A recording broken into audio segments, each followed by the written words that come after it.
Bonjour, je m'appelle Nicolas Farad, j'ai 34 ans, je suis né en Martinique à Fort-de-France. J'habite la région parisienne depuis que j'ai 5 ans.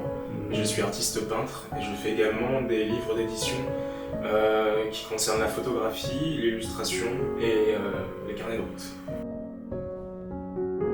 Je pense pour tout ce qui est côté mode en fait, j'ai grandi avec une maman qui travaillait sur les Champs-Élysées et qui travaillait pendant une vingtaine d'années, elle a travaillé pour Carmen en fait, elle faisait des uniformes. Donc je pense qu'en grandissant avec un entourage qui je dis pas qu'elle c'était fashion, mais en fait elle faisait toujours attention à ce que même quand on était gamin, tout était bien repassé, c'était pas sale, que nos chaussures soient toujours en bon état. Donc je pense que ce détail, en fait, cette attention à l'habillement en fait quotidien et petit à petit en fait je me suis tourné vers des choses belles et après j'ai voulu savoir pourquoi elle me plaisait en fait esthétique sur moi, pourquoi une chemise ça tombait comme ça, pourquoi un pantalon large c'était comme ça. Donc après c'est une question de curiosité et de découverte hein. Mais après aussi j'ai eu la chance de travailler pour des marques. J'ai bossé pour Carhartt, c'était l'un de mes premiers boulots tu sais dans le retail. Ensuite j'ai bossé pour Colette qui était l'un des premiers concept stores en Europe. Forcément tu rencontres des personnalités. La Fashion Week c'est des moments qui sont très importants pour ce milieu là. Donc ensuite j'ai bossé pour Margaret Howell. Je suis tombé amoureux de la façon dont les Japonais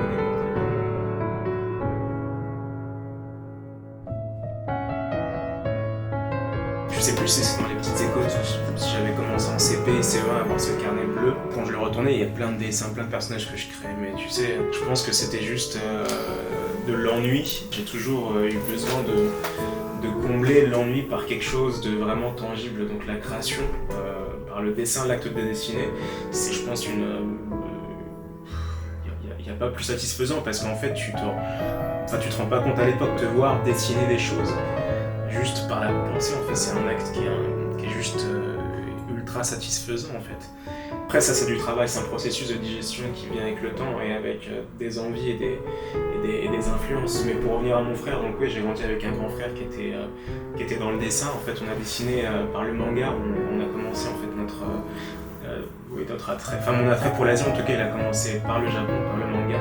On est forcément deux personnalités différentes, mais de le voir en fait avoir une passion aussi vif, voilà. Et puis lui a fait les beaux-arts, moi j'ai fait la fac, on a eu des chemins un peu parsemés, mais toujours fidèle à une intention qui était d'exister par la création. Et c'est comme un phare, c'est un peu ce que je ressens pour mon frère, c'est un peu cette image-là qu'il a avec moi, peu importe où je vais, en fait, il m'aidera toujours à me trouver mon chemin, tu vois. C'est pour ça que c'est aussi l'attrait du voyage qui est intéressant, c'est un peu cette idée-là de partir à la tempête et puis tu sais qu'à un moment, il y aura toujours ce phare qui te dira il n'y a pas de souci. Après la tempête, il y a toujours un moment de calme et